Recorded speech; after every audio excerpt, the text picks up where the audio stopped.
So talking to your dad about his sexist tropes, or talking to a colleague about how you don't appreciate it when they use the word woke in a derogatory way, or maybe speaking to a friend about how their increasingly conservative views about Catholicism are alienating to you. If you've ever had a big topic that you want to discuss, but you're not sure whether you can raise the issue with the other person, then this video is for you. Because today, I'm going to give you 3 domains to consider to help you decide whether to engage in the dialogue at all. And stick to the end, and I'll share with you a true story of a conversation gone well involving one of my friends. Okay, domain number 1 involves looking inward. Before you decide whether you can have this dialogue with someone else, you need to ask yourself some questions. First, are you in a place where you think you're able to listen and to be curious? And do you think you're in a place where you can express your own views with passion and with confidence, but also in a way that the other side can actually hear you? If you yourself are in a space where you're feeling emotionally unstable, just really, really fragile and at the edge, this is not a conversation to engage. It's already going to be hard enough, and you're not ready for it. And frankly, there is no shame in this. Now, that is different from saying to yourself, I know this will be hard. I know this will be uncomfortable. I know this will be very emotional. Of course it's going to be emotional, and taking the emotion out would actually ruin the conversation, because part of what makes it hard, authentic, and real is that it's emotional. But you have to really be ready for this conversation. The second question is, have you taken the time, and are you really prepared to have a difficult conversation? If you're not sure how to have a difficult conversation, this channel has tons of videos on how to do this well. So please be sure to subscribe to it and also look at some of those videos. Let me share with you a real example of the importance of looking inward.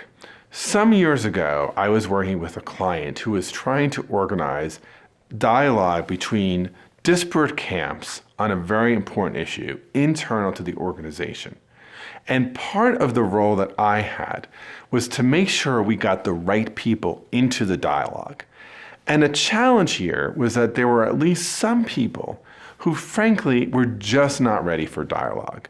What they needed and what they wanted was listening sessions. And there's a lot to be said about a listening session, but a listening session isn't a dialogue.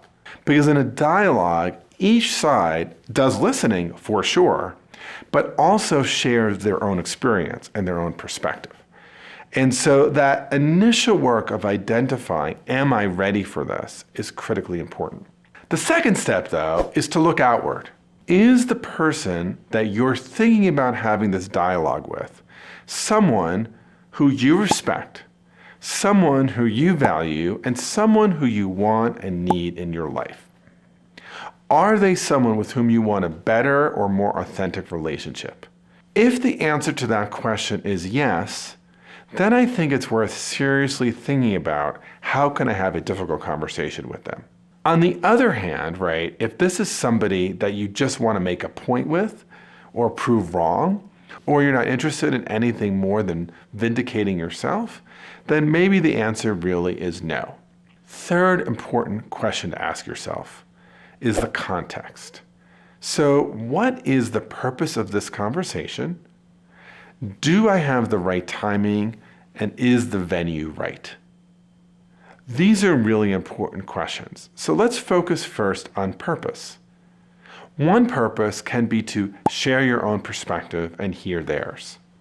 Another purpose might be to deepen the relationship by exploring an area that maybe you've both been avoiding because you feel like we don't see eye to eye here, and simply having the conversation, even if we don't reach an agreement, will actually enhance our understanding of each other.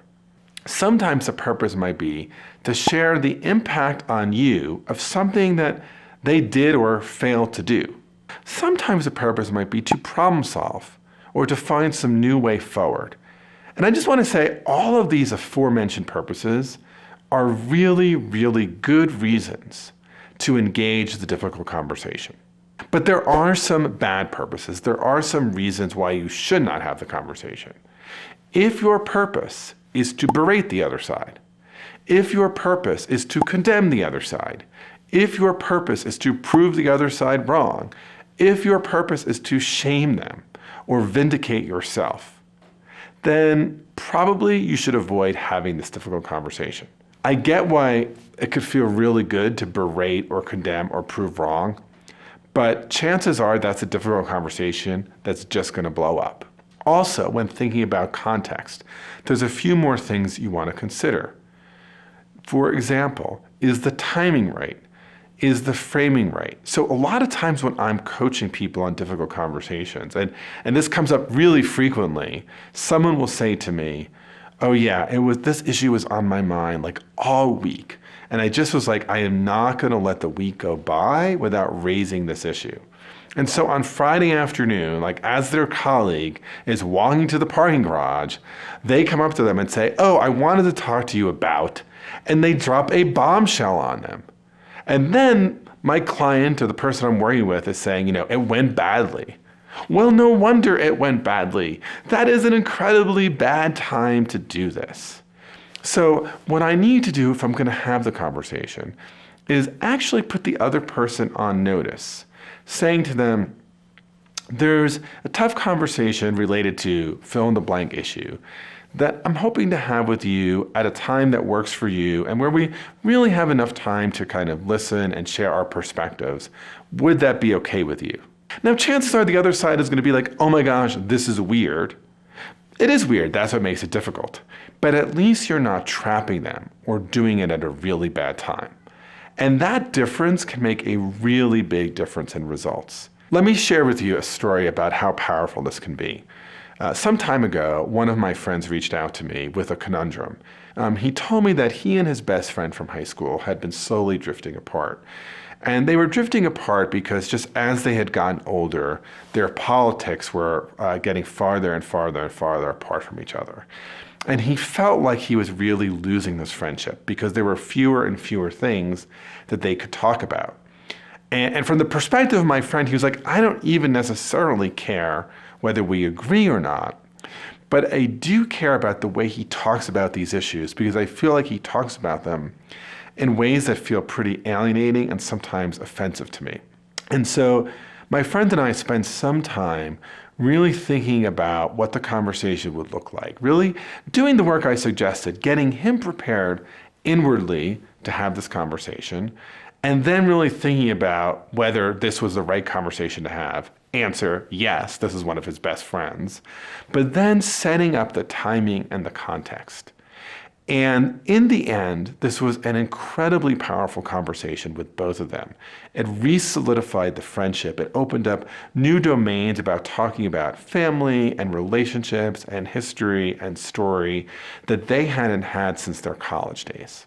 Not every difficult conversation will go that way, but one thing is for sure. If you do the important work, it will make a difference and increase the likelihood of success. So, to recap, what is that work? First, look inwardly. Are you ready for this conversation yourself? Second, look outwardly. Is this the kind of person who really matters to you because they've had an impact on your life, because you care about them, because you respect them? And thirdly, consider the context. Is my purpose right or just one of vengeance? And have I set up the timing and the place in a way that increases the likelihood of success? Watch this next video, me reacting to Brittney Griner. Also, before you leave, don't forget to subscribe to this channel, like this video, and ring the bell so you never miss new content from me. Okay, one thing that's super easy is keep watching. You are inwardly prepared to keep watching these videos. Click, click, click.